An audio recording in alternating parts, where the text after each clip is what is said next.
Thousands of sick Vermonters, overrun hospitals, and mass vaccine distribution. Consequences of a potential pandemic. First responders across Vermont are preparing for a worst-case scenario. Darren, it would be like something out of a movie if more than 5,000 Vermonters somehow came down with the disease. And authorities say they have to be prepared to get you the immunization that you would need if that scenario ever arose. That's why today's drill made sure that the state was not caught off guard without a plan. See them, they'll be sealed. If a disease outbreak hits Vermont, the state believes it would be ready to get medicine to thousands of Vermonters within 48 hours. Experts from the Health Department and National Guard were put to the test. The scenario, 6,000 Vermonters become infected with a disease, and 600 die. Officials say the state needs to be ready to get vaccines and other medical equipment to the state's 16 hospitals and 5 pods, special points of distribution, basically locations where meds can be handed out quickly. What a disaster scenario like this does is it overwhelms the usual way we do things. Major General Steve Cray says it's rare to get to practice with a shipment of mock medications from the CDC. 2. And it's the only way to know if the Guard is actually prepared to handle a scenario that would likely cause such hysteria. Certainly, since Irene, this is the most that the National Guard is going to be involved in an exercise. First responders take inventory of the vaccines. Once we get it, we'll inventory it and actually stage it in this area. All right. The drill proved those immunizations could get to sites across Vermont within 24 hours. But Wednesday, the forklift wasn't large enough to lift the crates off the truck without a loading dock. It's why they hold drills to know what works and what doesn't. In the unlikely scenario, a pandemic strikes. Hopefully we'll never have to see, but at the same time, we absolutely need to be prepared for it. 5,000 responders will participate in this training over the next 10 days. Now, with this, as we're talking about these large crowds that can get rather unruly, we're seeing that Virginia police are now training for civil unrest and racial riots. Now, it's very sad that we're to this point where the police are starting to do these things more frequently. Of course, we do know that these things do happen, and I'm not trying to downplay that at all, but it's a very fine line between using your equipment responsibly and not using it responsibly. A case in point, when we went to Ferguson before, things got super crazy, the cops were out there on the MRAPs aiming guns at people in the crowd. I think that incited a few people. They were very upset. And why wouldn't you?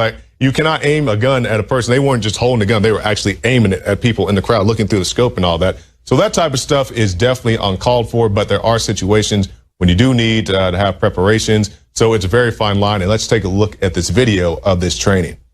This might seem like chaos, but this took weeks of preparation and one shaped by a riot right here in the valley. You might remember Spring Fest of 2010. America is paying attention to the recent rising political and racial tensions causing scenes like this. And that's why newer officers with the Harrisonburg Police Department and James Madison University are out here today learning how to deal with civil unrest. The members of a far-right pro-Brexit group have scuffled with participants in a Black Lives Matter rally in London. Police have made at least 2 arrests during the scuffles.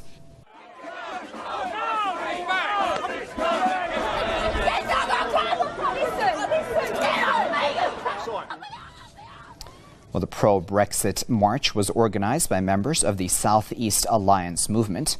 The far-right protesters marched from Trafalgar Square to Downing Street, demanding the implementation of Article 50 of the Lisbon Treaty to leave the European Union. On their way to Downing Street, the group encountered activists of the Black Lives Matter movement. Police had to intervene to prevent an escalation. Armenian police have arrested scores of people in the capital Yerevan amid a standoff over an ongoing hostage situation there.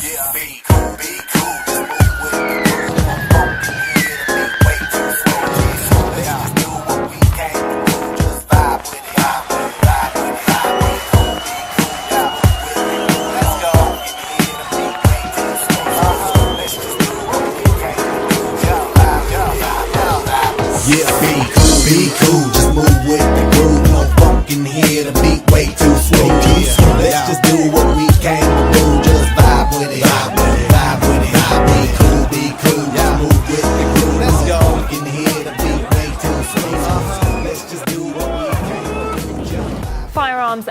military equipment have reportedly been stolen from a US military base in the German city of Stuttgart. That's despite tightened security in the country after a recent string of terror attacks. This all came from a report from Stars and Stripes. It's a US Defense Department publication. It pretty much just tells us a lot of unknowns. It says that we don't know exactly what weapons were stolen, how many weapons were stolen, who took them, or how they were taken. The theft, as we're looking at it right now, took place over a month ago, but we're only finding out about it now. And of course, this news just adds fuel to a fire that we have here in Germany. Over the last 11 days, we've seen 4 attacks in the country. 2 of those have been directly linked to asylum seekers who had pledged allegiance to the Islamic State. So the whole country is very much on a very high alert. What we do know from the US military is that they're offering a reward for any information that could lead to the finding of these weapons. Europeans have identified immigration and terrorism as their 2 main concerns, leaving other issues like the economy and unemployment in a distant 3rd and 4th. Polling more than 30,000 people in 34 European countries and regions, the European Commission survey found that almost half, 48%, cited immigration as one of the 2 most important issues facing the EU. Terrorism was cited by 39% of respondents. In the same survey conducted just 18 months ago, unemployment was the main concern, followed by the economic situation throughout Europe. The latest poll also found that more than a quarter of Europeans have a negative image of the EU, and only a third said they trusted the Union.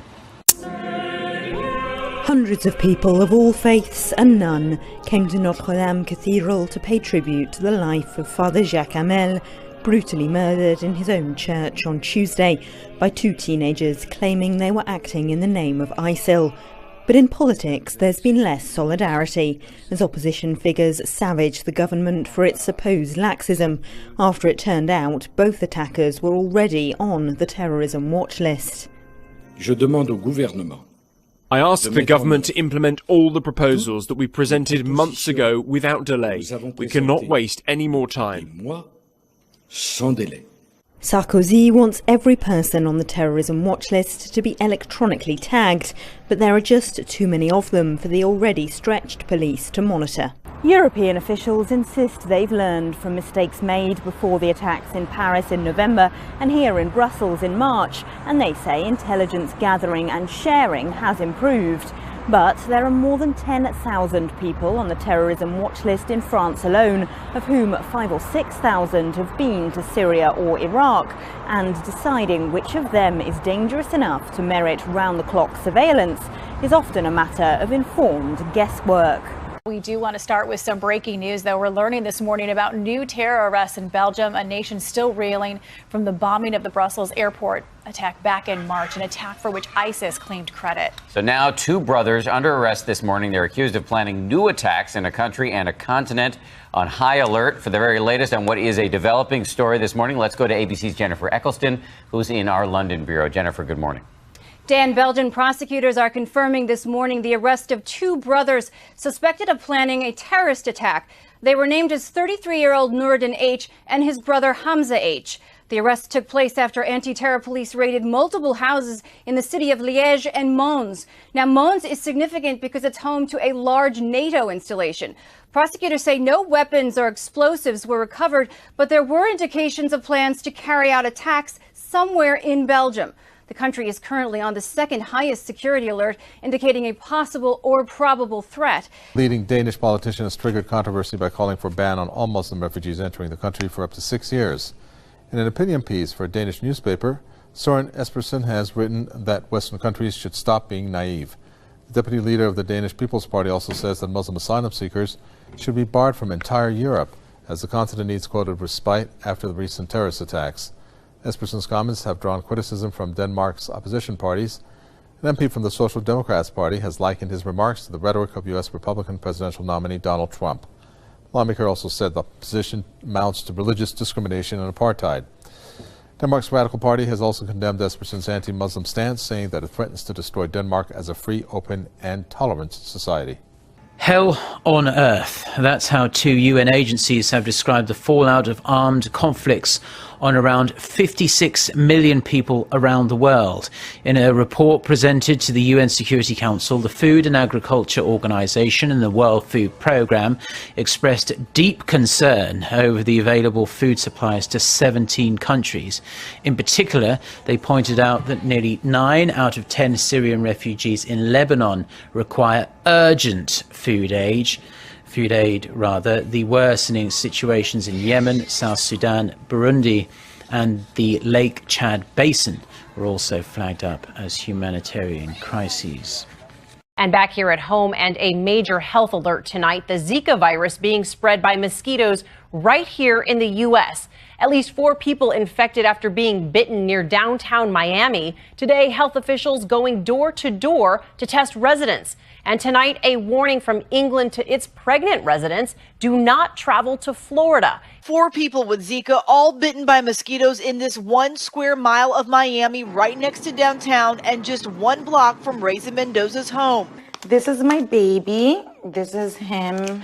She's 25 weeks pregnant with her first child and constantly on alert, knowing she's most at risk.